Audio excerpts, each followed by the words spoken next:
Good morning. My name is Don Rakow, and yes, I am going to be practicing my mastery of the gong. It's wonderful to see all of you this morning, newcomers, longtime members, and those watching online. I'm delighted to be your celebration associate this morning. May we gather today to nurture our connections, seek inspiration, and embrace change. Story is our theme for this month of January. What is your story? What stories do you listen to, and how do they shape your worldview? We have many activities this week. Please read your announcements in the order of service to learn more about them. I'd like to call on Michelle Hochstetter to make a quick announcement. Michelle. Thanks. Hi, everyone. Some of you know me as the person that comes up and talks about Unirondac, and I am here for that real quick today. I'm not expecting you to think, oh, it's time to register. It's time to make a decision. Our beloved Unirondac is having a huge celebration on Labor Day weekend, our weekend, and they know that that's hard for us, but we are lovely Unitarians and we're going to let them celebrate. They have 2 different weekends for us to choose from. The planning committee does not want to choose. We want you to choose. So we will be sending out a survey tonight, and we are giving you 24 hours to answer that because we need to get back to them ASAP. So please read your email, please answer the survey. And if you're new and you're like, what is Unirondac, what are you talking about? I'll be at the newcomers table and I can help answer those questions. It's great, by the way. Thank you. Thank you, Michelle. If you are new or visiting for the first time, welcome. I invite you to fill out a yellow pew card like this and place it in the offertory plate. You can also drop it off at the welcome table in the parlor after the service, which is right through those doors. And that is when we have coffee, conversation, and interaction, and invite all of us to stick around for that. Before we light our chalice, let's all take a moment to greet those around us.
That was an improvement and clearly a display of my musical talents.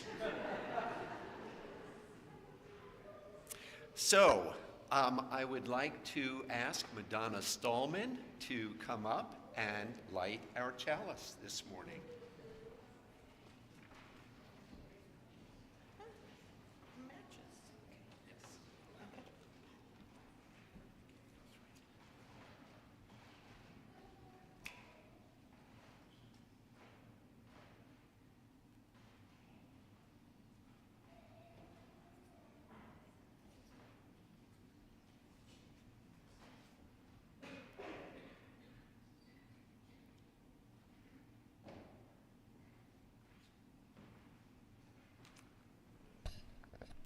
Please join me in sharing the chalice lighting words, which you will see on the screen above us.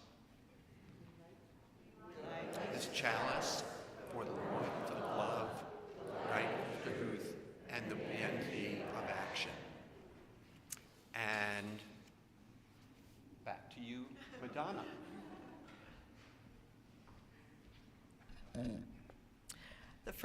The first reading this morning is going to be a poem by Sandeep Chavan. In the realm of souls, I softly rise, an ethereal essence, a boundless prize, a sacred presence, a cosmic art. I am the whisper that ignites the heart. Beyond the stars where mystics roam, in the depths of silence, I find my home. Unseen, yet felt, in every sphere, in unity, I conquer fear. In the gentle breeze that softly weaves, in the symphony of rustling leaves, I am the force that binds all things, the dance of life, the song that sings. I am the dawn that breaks the night, the beacon of hope, the guiding light. In darkest hours, when shadows loom, I dispel darkness and souls resume. In every smile, I find a trace, a timeless love, a warm embrace. In every tear, I offer solace, a healing touch, a tender chalice. When hearts entwine and passions flow, in sacred union, my essence glows. I am the union of souls in flight, a sacred bond, two spirits unite. Beyond the confines of mortal sight, in realms unseen, my love takes flight. Through endless cycles, I shall endure. In every being, I am pure. So seek me not in distant skies, for within you my essence lies. Embrace the truth that sets you free, and in your heart, you'll find me. In every act of kindness shown, in every prayer, in every zone, in every gesture that transcends, I am the love that never ends. Through joy and pain, I remain the same, a divine presence, a sacred flame. For in the tapestry of existence above, in every atom, I am love.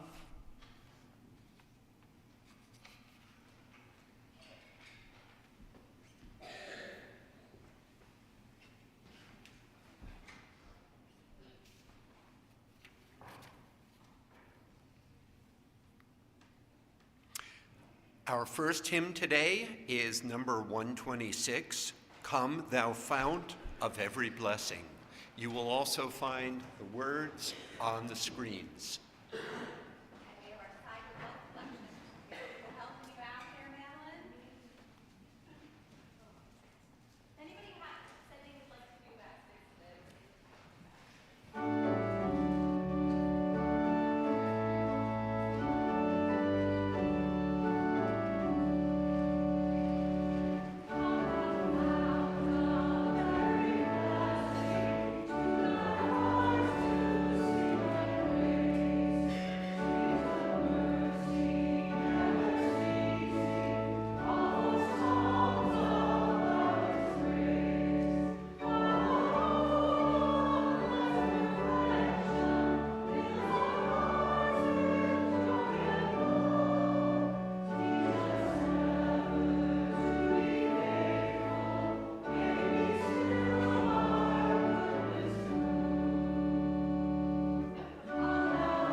Good morning, friends. I would like to invite anyone who is young or feeling young at heart today to come forward and take a seat on the steps for a time for wonder.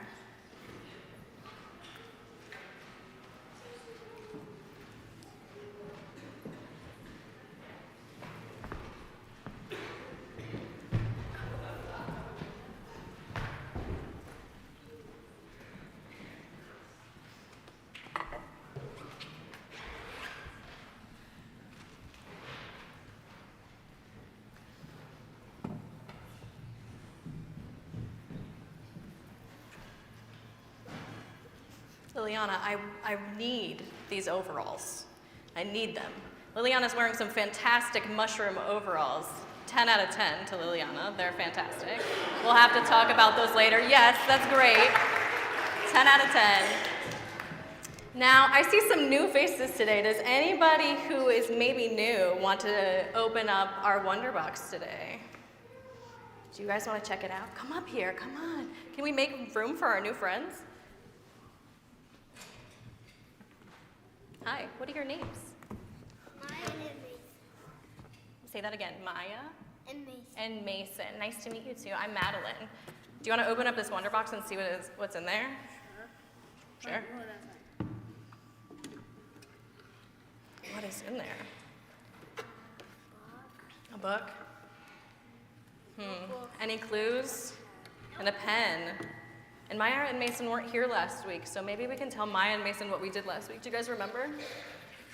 Was it last week? I don't even remember. Well, I think last week we made our own story. Is this true? We did, right? We had some prompts, but we made our own story, I like right? to make books. You like to make books? That's great. We're going to do something like that in RE class today, all together. So you'll have to check that out with us later. So I have a story today, and this story is about The prince. sort of creating a story. So do you guys want to see what this is about? Yeah. It's called The Prince And the witch. and the Witch And the thief. and the Thief And the bear. and the Bears. That's a lot of. It's a lot of characters. I've never had a book with 4 main characters. All right, let's see what all these characters are about. What kind of stories shall we have tonight? Asked Dad as he tucked Jamie into bed one evening. A made-up one, said Jamie, with a prince and a bear and a witch and more bears. All right, said Dad, why not? This, said Dad, is a story called The Prince and the Witch and the Thief and the Bears by Jamie's dad. Once upon a time, said Dad, there lived a villainous prince, a noble prince, and he lived in a far-off kingdom where he... How far off? Asked Jamie. What? How far off was the kingdom?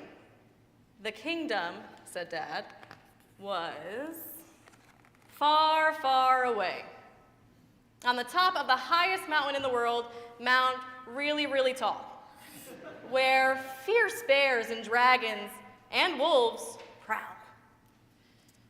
Do they look fierce to you? Yeah, totally. Lots of teeth. That's a cool. How fierce were the bears? Asked Jamie. Very fierce, said Dad. Enormous and shaggy with thick matted hair and vicious claws as big as your head. So, how did the prince get past the bears then? He climbed down the cliffside where the bears couldn't reach, said Dad. Wow, said Jamie. With his horse as well?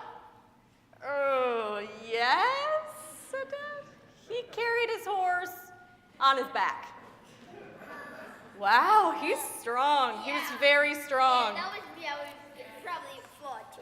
Probably fall. Look, there's a dragon. Be careful, there's a dragon. Oh no, in the background. This is foreshadowing.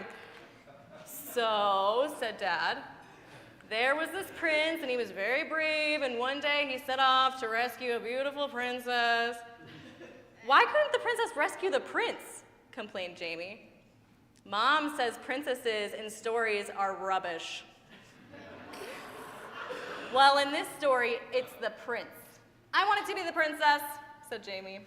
All right, replied Dad. Why not? The very brave princess set off.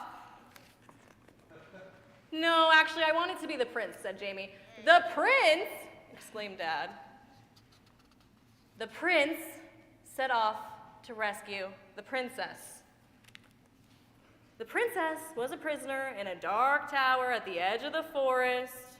She was being held there by her wicked aunt, who was really a witch with an evil eye. I can read it if you want. Next time, I'll sign you up for that. How evil. So evil that it could turn you into stone, said Dad. Or Jell-O, asked Jamie. No, stone. But maybe Jell-O sometimes? Well, okay, yes, sometimes Jell-O, said Dad. Good. I like Jell-O, said Jamie.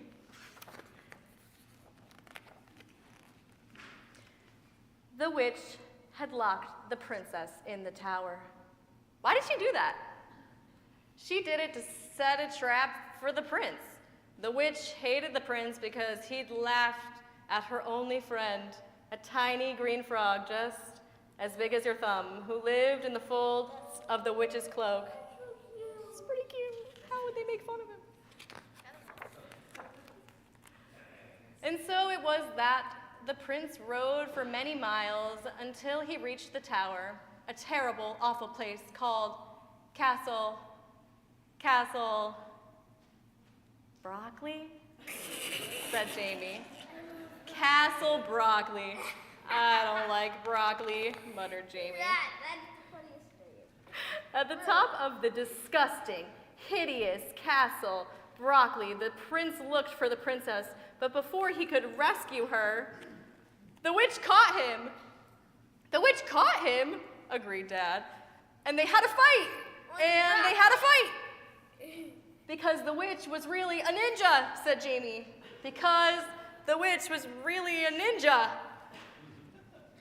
Yes, exactly.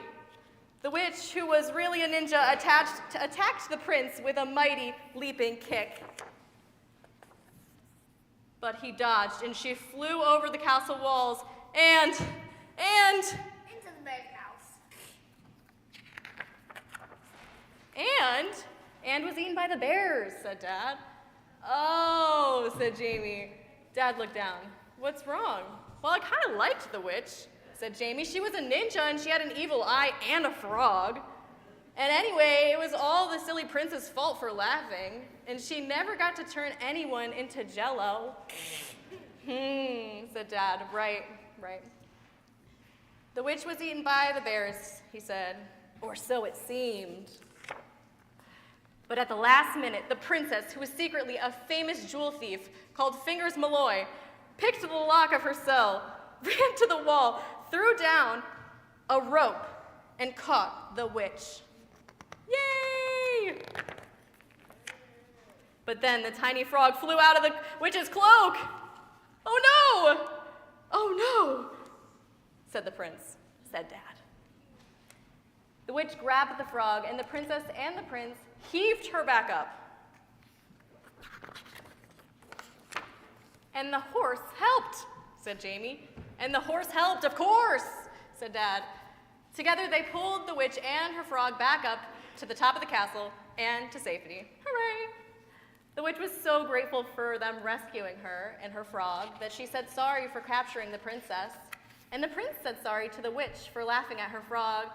And then the prince and the princess, who was secretly the jewel thief Fingers Malloy, set off home for their next adventure. As night fell and the stars twinkled over the land of Mount Really, Really Tall, the witch tucked the frog back into the folds of her cloak, where it was nice and warm. Dad tucked Jamie under the covers. How warm? Asked Jamie. As warm, said Dad, as a lovely, warm bug snuggled up in a rug with a hug from his dad, who loves him. How much? As much as your daddy loves you. Daddy, whispered Jamie. Yes? What about the bears? Don't worry, said Dad. We'll find out about them tomorrow. And he kissed Jamie goodnight and left him to dream. In Castle Broccoli. You like broccoli? Who likes broccoli? Raise your hand if you like broccoli. I love the participation. Yeah, I actually really like broccoli. It's Luna's favorite too. She's not here, but she would tell you. Thank you for reading this really fun book with me. We're gonna be, a really long book, I know, I agree. We're gonna be going up to the RE classrooms and we're gonna be making our own stories together. Does that sound fun? So anyone who would like to meet me in the parlor, and any parents who still need to sign their children out and or sign up for RE, can meet me in the parlor to do so. I want this book. You want that book? Take it with you. We'll carry it. So we will sing the children off with the song at the back of the gray hymnal.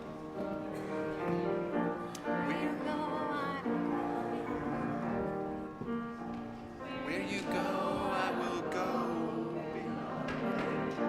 Where you go, I will go. Where you go, I will go, beloved. Where you go, I will go. People are my people.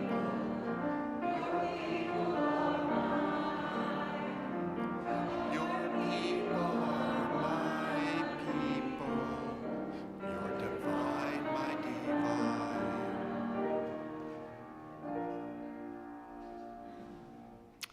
Madonna Stallman will return to share joys and sorrows.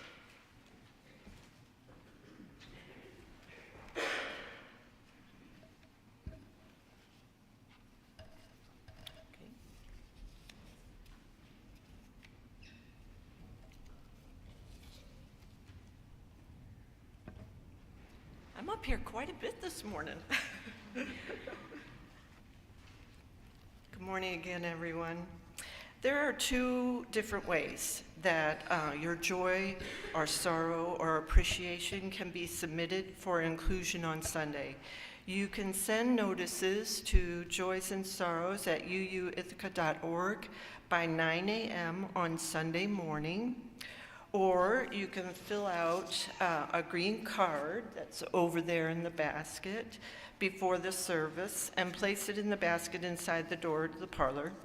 When considering what you might say in your joys and sorrows, please note these services are live streamed and available to the public on our YouTube channel.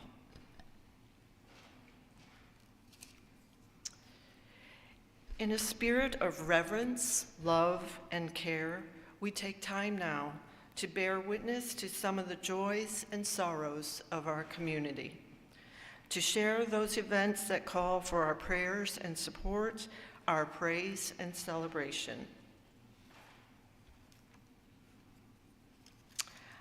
I have a couple of joys and a couple of sorrows, and one that is a mixed joy and sorrow. So I'm going to share the joys and appreciations first. We have a joy from Megan McCormick and Ben Cappuccini. Our baby Wren turned 2 on Friday, and yesterday Ben's parents bought a house in Ithaca.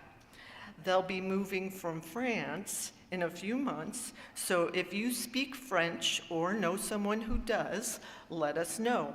They'll be looking for friends. That's nice news. And then I have an appreciation from Teresa O'Connor. I want to recognize Michelle Waffner for her wonderful organizational skills, detail orientation, and insights for this community. Michelle has her finger on the pulse of FUSIT in her administration job and with the operations and admin team, as well as being available on many Sundays to help members and friends. We appreciate you, Michelle.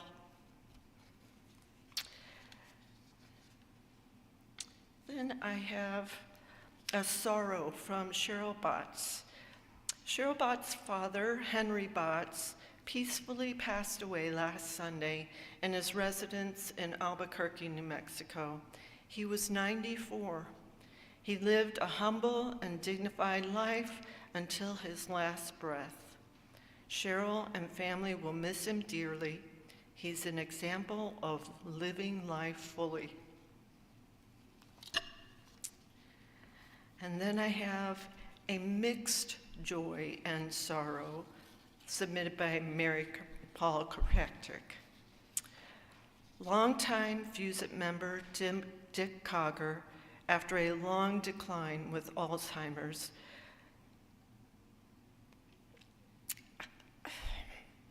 died early Friday morning.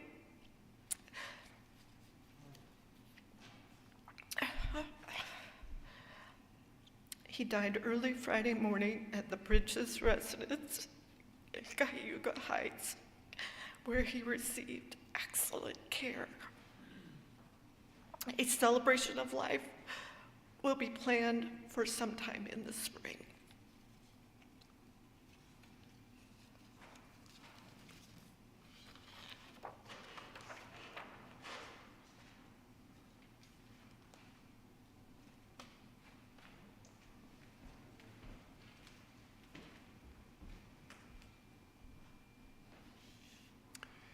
Today's meditation will be provided by Christine Cuprell.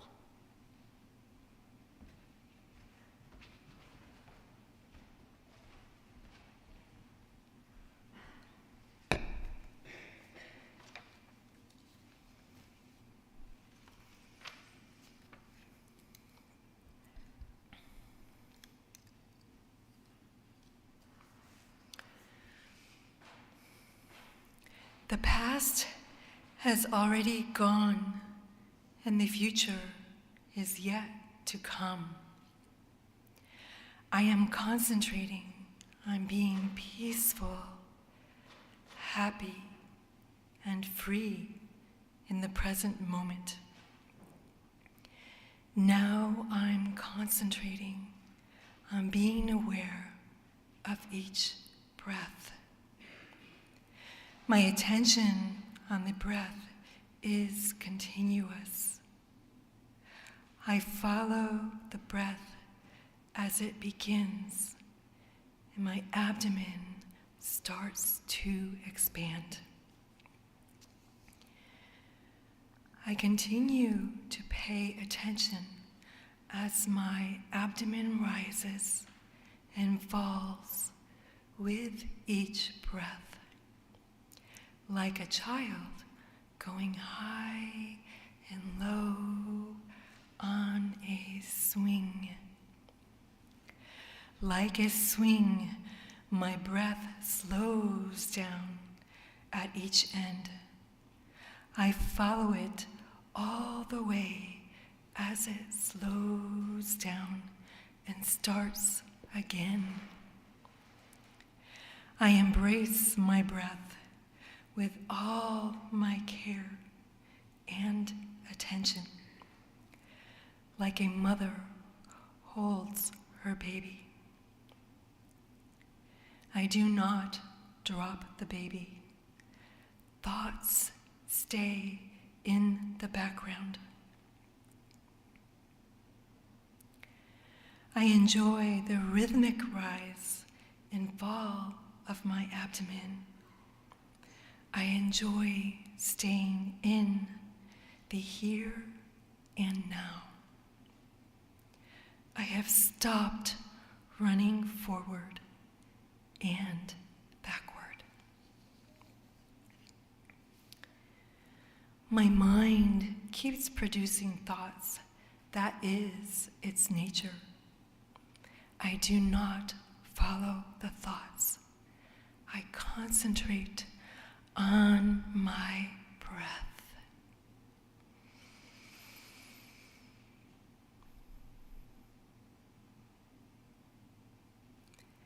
I'm comfortable and at ease.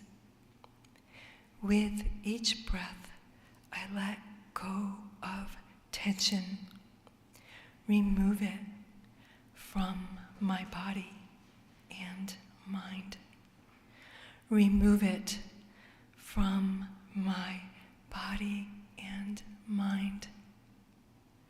My body and mind.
We all have a rhythm, and we all have a pulse, and we all have a song to sing.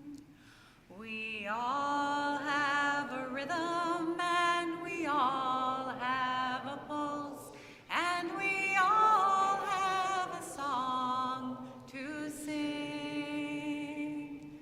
So find your heart song.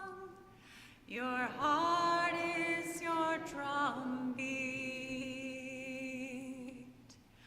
You are as strong as the earth beneath your feet. We all have a rhythm, and we all have a pulse, and we all have a song to sing.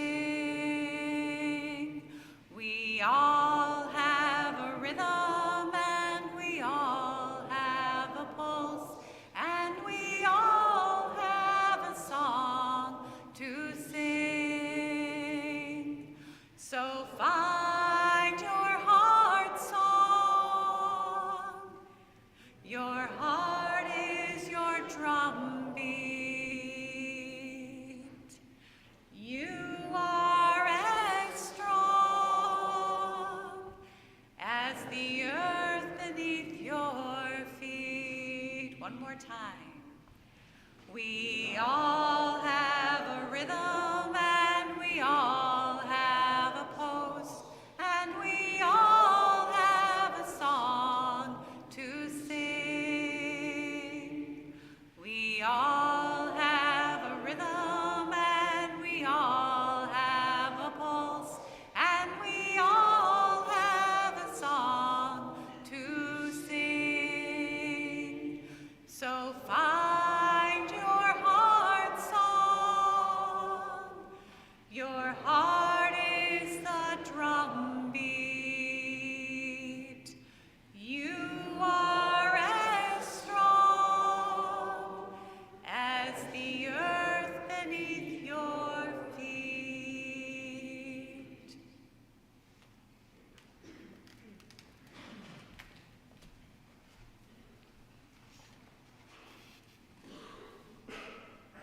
Each week, we take an offering to sustain the important ministries and programs of this congregation and its presence in Ithaca. Giving to the plate is important. It is a symbol of our gratitude for this service and our ongoing commitment to support the work of this church.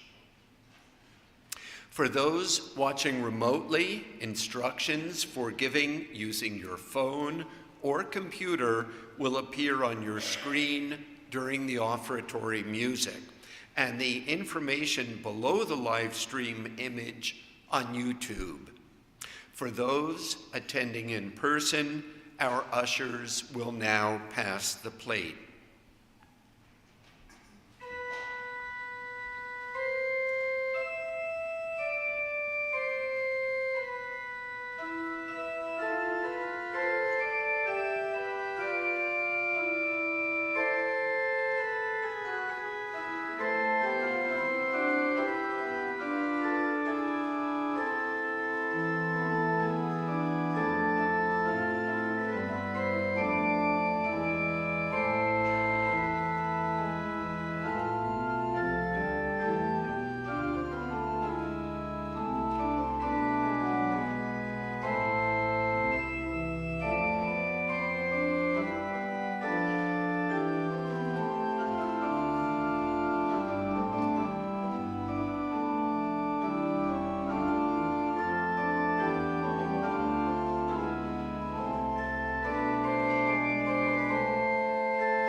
Please join me in saying the offertory words printed in your order of service. May these gifts bring about connection, inspiration, and engagement within these walls and beyond.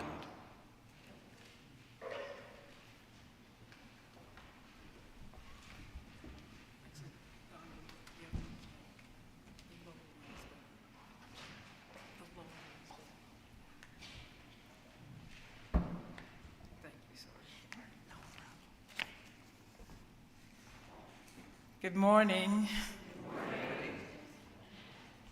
I have to admit that no one else had to use the platform this morning, so I feel self-conscious.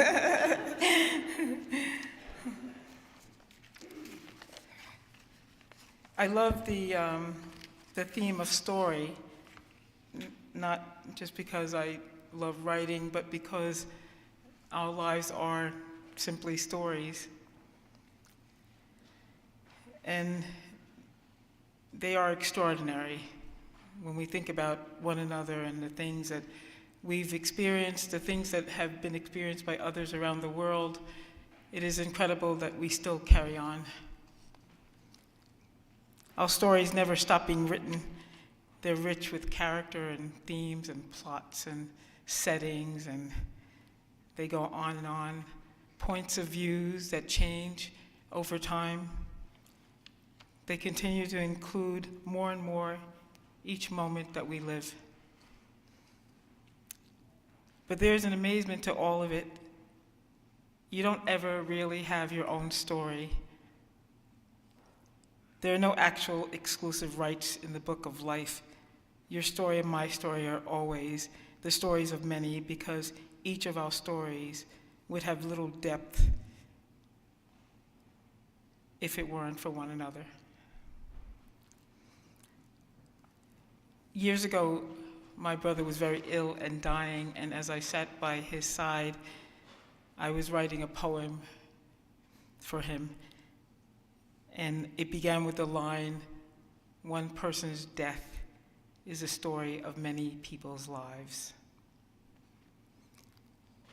I wrote that thinking about the impact his death would have on our family and on the neighborhood where we spent most of our lives, where we were well known and had many friends.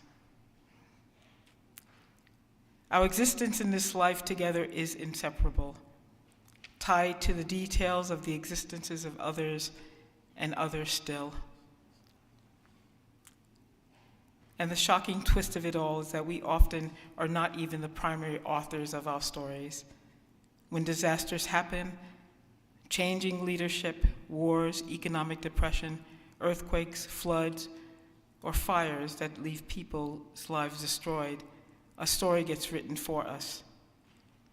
If we are left standing, we can begin to add to it, to start again.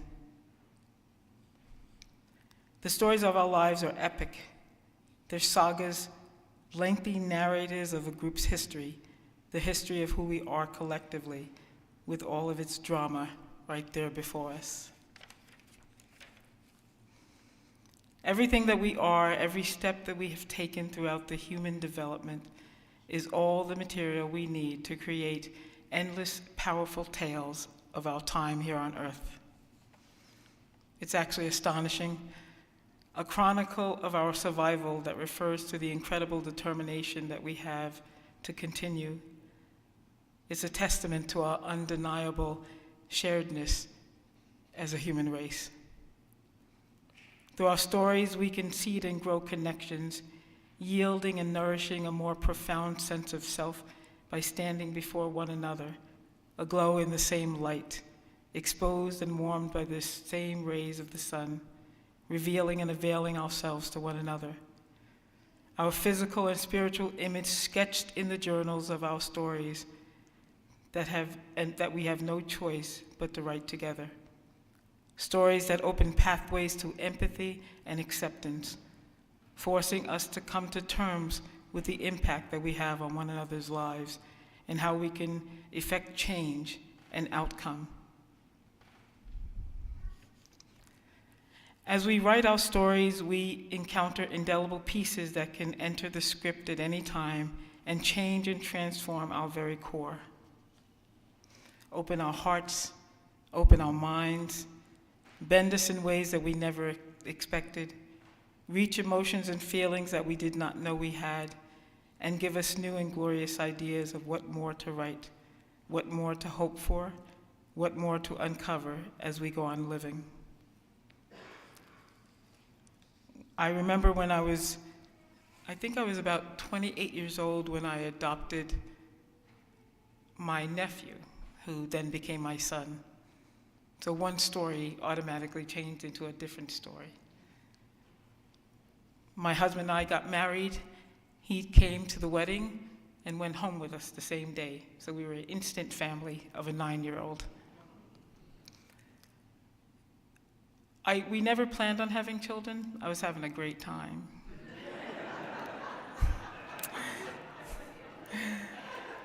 But there it was. And the most amazing thing about having a child is that it does bring things out of you that you never expected. The first time that someone actually cheated him out of money when I sent him to the grocery store, I think I turned into a monster. I had no idea. I was downstairs standing up for him in a way that I'd never stood up for anybody else, because I was not going to let the world teach my child that he can be treated so badly. Our stories are amazing, and who we are and what we bring to them is equally amazing. I'm going to tell you a story about a time I had teaching at the Town School, a private school in New York City located on the Upper East Side of Manhattan. It sits right on the East River. If any of you are familiar with the Upper East Side, you know what kind of economic structure there is there. And if you're familiar with private schools, you know what I'm beginning to tell you about. It was typical. I looked up the tuition, the present tuition, and for nursery 3's classroom and nursery 4's, it's upward of $36,000 a year. Oh, and nursery 3's is only half day, by the way. Like many elitist schools, the Town School was made of a very particular type of people, most of them who never knew what it was to want for anything.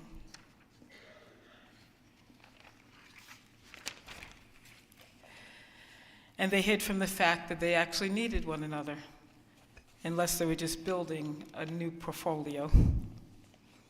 Town School was just another story in my life where I spent 32 years of my 45 years teaching. I was 26 years old when I began there, and I had planned to stay there for 3 years, but that story changed. As we all know, your role expands the longer you stay in one place, and part of my role became the director of one of the after-school programs. The existing program was based on skill sets and playing sports and being good at academics, and a small group of parents felt that it wasn't really accommodating what their children needed. And because of my experience and my reputation with children, the administration asked for my input. And I ended up developing a program that we called Clubhouse, which really just replicated your time at home.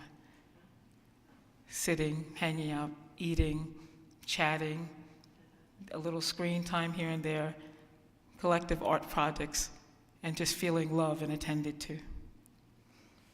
It was in Clubhouse that I met one of the most socially fascinating parents that I ever knew. The type I'd only heard of and maybe saw on television. Her name was Tracy, and she had an 8-year-old child named Jennifer. The character Tracy presented to the world of teachers was a very spoiled, self-centered person. Her needs came first and foremost, and she was comfortably demanding in every way. She was very well put together with only the highest end fashions. And from what we all came to learn, she never worked a day in her life. She walked with her nose in the air, and she had a lot of time to be at school.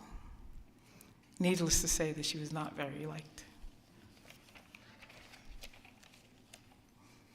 Her daughter went to town to the after-school program that I directed, and she was a very zany, very quirky little girl who was the apple that did not fall far from the tree.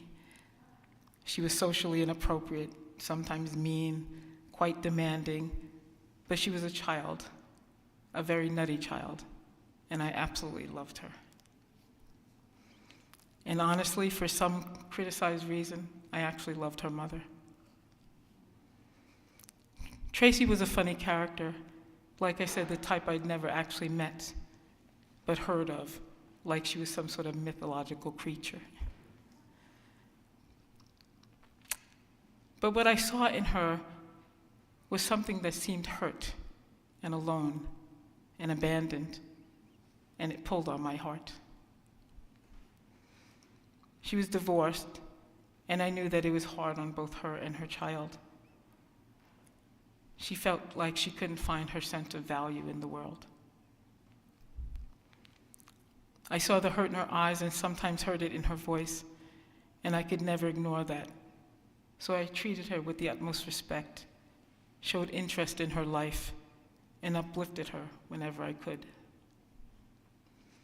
What she saw in me more than our race and class differences was someone who deeply loved her little girl, who made her child laugh, and who made sure that our child felt wanted and needed. During the time of year when the school had its auction, it was a tremendous event in a private school. I don't know if any of you have ever experienced something like that. It's actually insane. And I loved it. It was like being in Hollywood. Everything was fancy and extravagant and entirely over the top.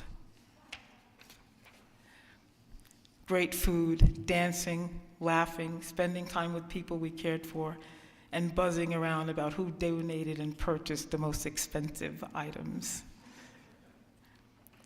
A few days after the auction, we were back to normal. After school resumed, Jennifer returned to the after-school program, and we had fun as usual. At the end of that long day, her mom came in to pick up her daughter and asked if she could sit and talk to me. We spent a few minutes talking about her child and the teachers that she felt were unkind to her, and we caught up on general things.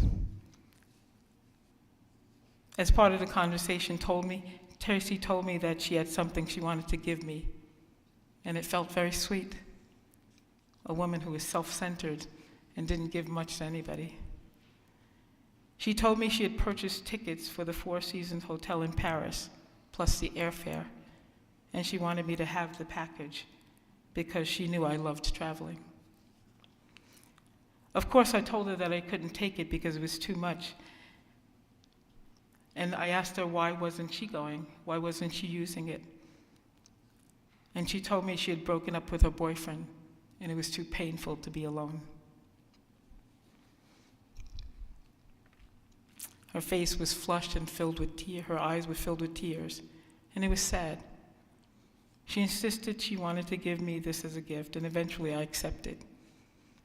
It felt sincere and important to her, and that it meant something to her to be able to give. Perhaps in her life of always taking and being given to, that made her feel the softness of her own heart. Later that night, I remember thinking that I wished others could see her story, to see the sadness in her, and not just this uppity, rich woman who never worked a day in her life. I think that what she did helped her mate feel a little human, and not hidden or guarded by her loneliness and her defensiveness. And I tell this story for a couple of reasons. One, to underscore how we are very much part of one another's stories, sometimes introduced as a surprise character, and end up having a tremendous impact on another person's life, as they too become the surprise character in our stories, changing us, changing the course of our hearts, adding greater context to life's story as a whole. I would love to see her again and see how she's doing. And yes, I did go to Paris, and we stayed at the Four Seasons Hotel, which was crazy. It was the kind of place that you felt like you had to dress up just to walk into the lobby.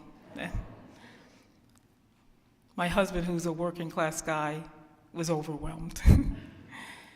And just to underscore how sophisticated I am, I begged him to try the McDonald's French fries, because they had to be completely different in Paris, right? They weren't. But they do sell beer. I'll tell you another story that unfolded while I was there.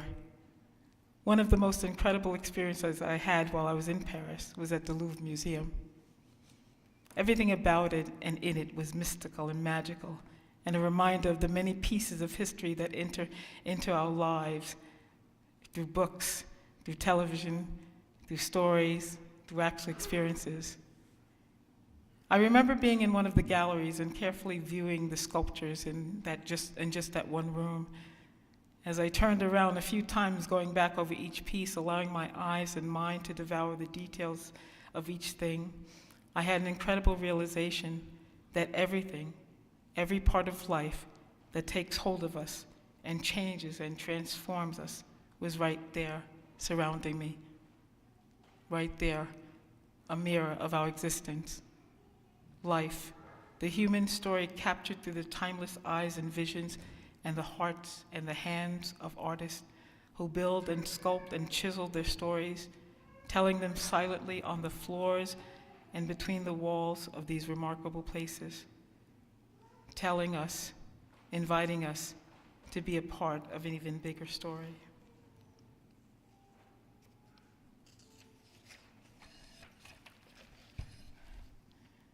Right there, birth, death, triumph, defeat, love, hatred, angels, demons, comfort, suffering, struggle, collapse, war, peace, and me, spinning in this one room, elements of life.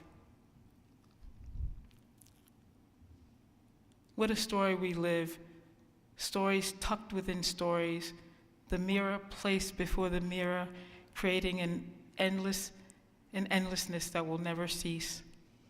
Ceaseless stories that pull us deeper and deeper into one another. In either of these stories, could have underscored anything. I could have underscored the audacity and obnoxiousness of privilege that was part of my life back then. I could have underlined the nerve of that rich white woman giving me something that part of her ability to be excessive and spoiled provided for her. I could have refused to see the human side of someone so different from me. I could have noted disdainfully how frivolous she was, discarding her unearned excess without batting an eye, her auction money that could house a family. But those things did not come to me. What came to me and what I chose to underscore is the humanness in all of our stories. How our struggles and pains, our hope for love, our feelings of not being good enough, our guardedness, and the things we can learn despite our vast differences are tucked somewhere away within each of our stories. We use our life stories as primary tools to understand ourselves, construct our identities, make sense of our experiences, connect with others, and navigate future writings. Through our stories, we shape and reshape our perceptions of the world and who we are in it and our place here together. What will we do with our stories eventually? How will we tell them? Will we tell them by underscoring our differences and how we can't relate to one another? Or will we tell them another way? What will we do with one another, for one another, as we individually and together spin out all of these incredible narratives? What will we take from the experiences, knowing that these forces in life, those forces that sat in the museum, will always surround us? They are part of our stories, and they stand before us on the floors and between the walls of life itself. Will we stand together in times of struggle? Will we ease one another's pain when faced with loss? Will we help slay the demons for one another, be the angels covering one another with our wings? Will we work toward peace at all cost? Will we willingly and wisely embrace the reality of the entanglement and intricacy of our stories, of my story, of your story, and go forth understanding how this story of life belongs to all of us? Thank you.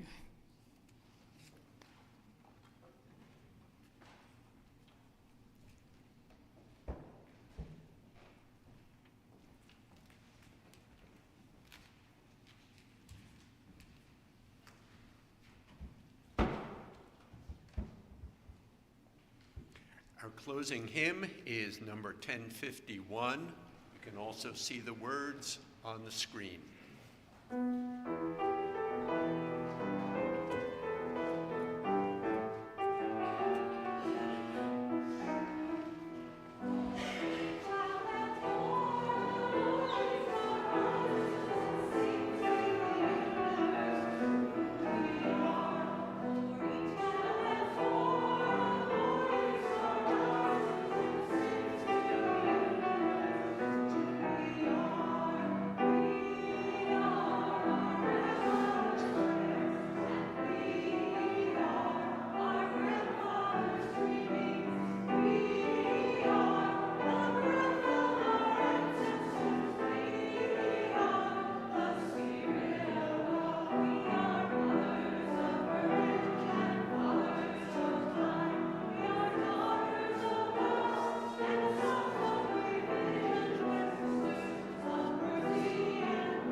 For our closing words today, Reverend Gillette has chosen a very well-known passage by John Donne. As I read it, I suggest that you may want to substitute the term man for person. No man is an island entire of itself. Every man is a piece of the continent, a part of the main. If a clod be washed away by the sea, Europe is the less, as well as if a promontory were, as well as if a manor of thy friends or of thine own were. Any man's death diminishes me, because I am involved in all mankind, and therefore never send to know for whom the bell tolls, it tolls for thee.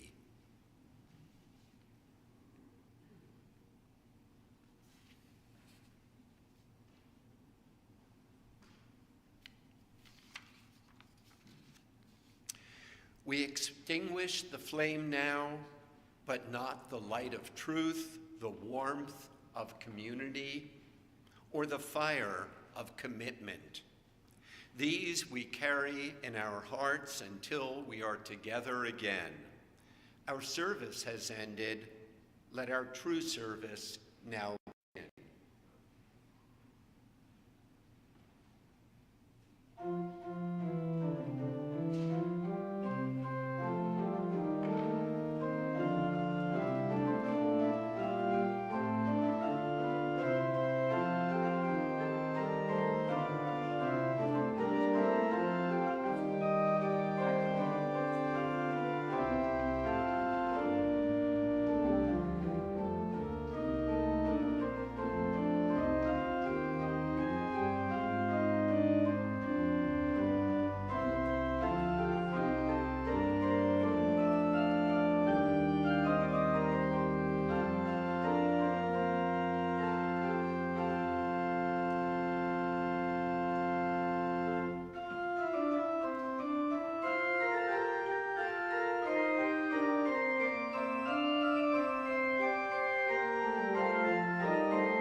Go in peace and enjoy the sunshine.